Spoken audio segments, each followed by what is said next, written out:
In the last part, Goku and Hit went all out and have managed to have a pretty good fight. However, it was ended by Monaka's victory at the end. Goku Black came around and the duo fought him, only for Goku to manage to make Black realize the error of his ways, eventually atoning for his sins and getting destroyed. In this part, we cover the preparations for the Tournament of Power and the event itself, so let's continue. The Grand Priest takes a good look at the Saiyans and Kais, then gets on to talking. He explains the tournament rules and how everything is going to unfold. Just like in canon, the rules stay the same, and the group over at the World of Kais has the same reaction as in canon. With that little conversation, Grand Priest leaves and the gang is left wondering on what to do next and who's gonna participate in the Zeno Expo that future Zeno has requested to happen.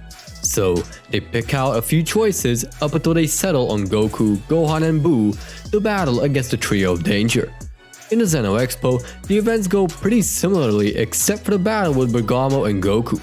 Goku battles Bergamo the same way for the majority of the battle until Goku goes into his God Essence Super Saiyan that things change a little.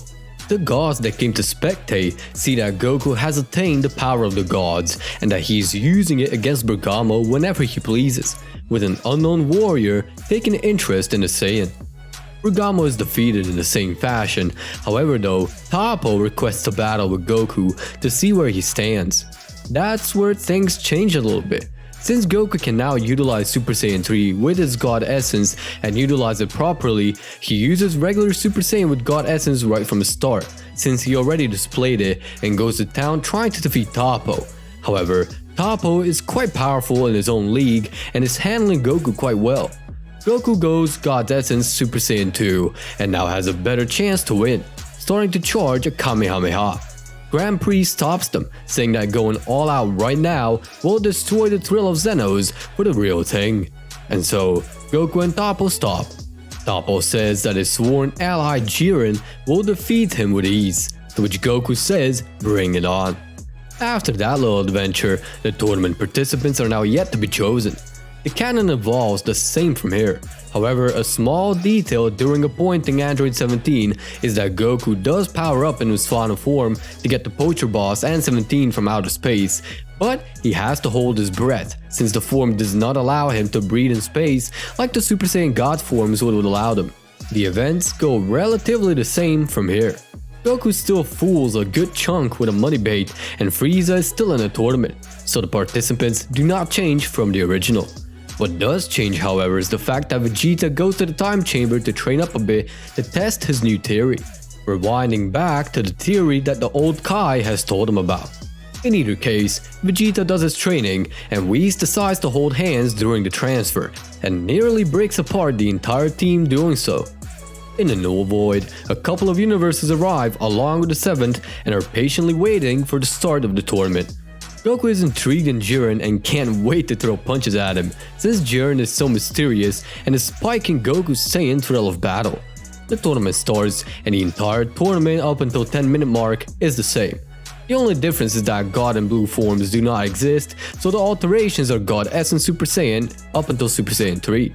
Kaioken still exists and so Goku uses it against Jiren. However though, when Jiren throws the Spirit Bomb back to Goku, Goku does not unlock Ultra Instinct. Rather, he's just found alive after being considered dead from his own hand by the Grand Priest. The Spirit Bomb gave Goku just about enough power to come and recover. Vegeta, seeing Goku all beat up, jumps on the opportunity to battle against Jiren. Jiren antagonizes Vegeta, asking what does he think he can do after his little Saiyan friend managed to accomplish absolutely nothing. Vegeta smirks, absorbing it into his pride and using it as fuel for what comes next. Vegeta starts powering up the fake moon, saying that the Saiyans aren't to be messed with and that he will drop his stoic bravado after he sees the next power-up. Vegeta throws the fake moon and deploys it, slowly becoming a Great Ape.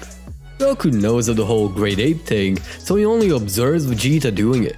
Vegeta successfully transforms into Ozaru and slowly goes into Golden Ozaru, with Jiren watching on and letting Vegeta transform. Vegeta is doing his all to manage a transformation perfectly, and so with that, he powers up further and shrinks into a more humanoid form. Vegeta has now become a Super Saiyan 4 and bursting his aura. The aura is a bit different than what they usually have in their god essence. Instead of it being golden and looking similar to blue, it's actually like a normal aura, but wavy and pinkish.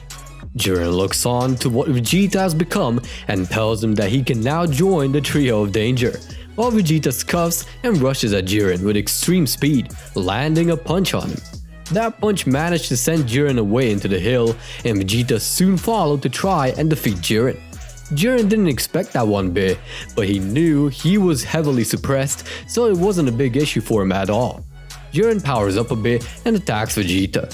Vegeta is trying his best to counter, but it's no match for the all-powerful Jiren.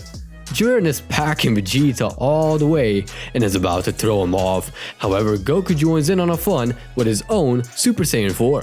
Vegeta asks Goku what he's doing, and Goku replies that he wouldn't pass up fighting Jiren for the world.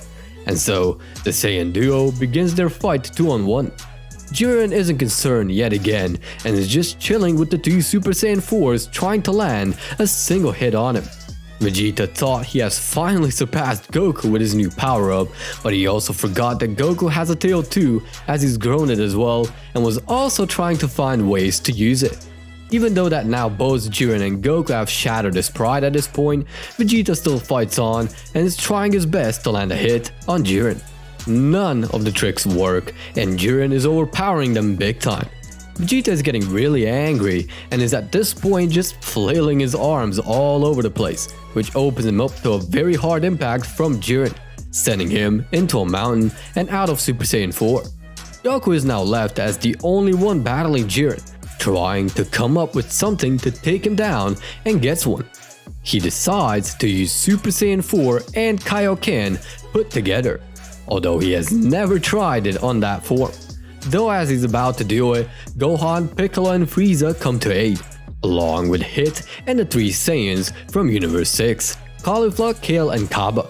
They see that Jiren is really powerful and the Saiyan side got the better of them.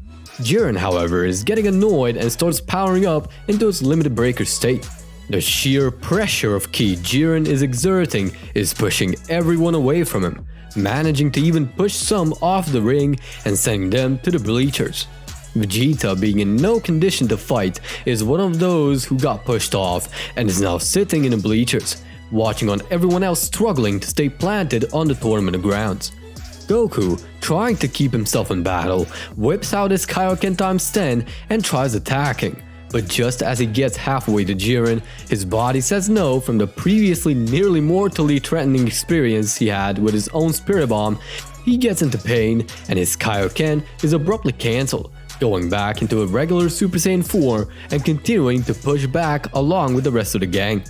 Frieza loses his golden form, Android 17 is getting severely wounded, and Gohan cannot hold on, is getting kicked off the ground, and the Saiyans are holding on for dear life on the rock, trying not to get pushed away. Jiren isn't even using that much energy and is able to keep up with the pushes. Goku is eventually blown off the face of the arena too and into the bleachers, leaving Piccolo, 17 and Kale in the ring, with everyone else observing Jiren's power from the sidelines. Kale powers up into a berserker state and attacks Jiren, but it doesn't help and she too is pushed back into the bleachers.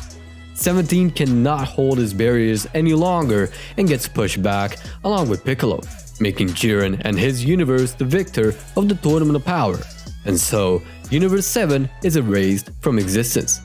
Goku still does the same speech at Jiren, making Jiren smile before Goku disappears, along with the rest of the Universe 7. Jiren, now amazed at the potential of the cosmos has, decides to restore all the universes that were deleted as a result of this tournament. Grand Priest grants the wish with the Super Dragon Balls, and all the universes come back, with both Goku and Jiren smiling at the skies. The places are just reversed.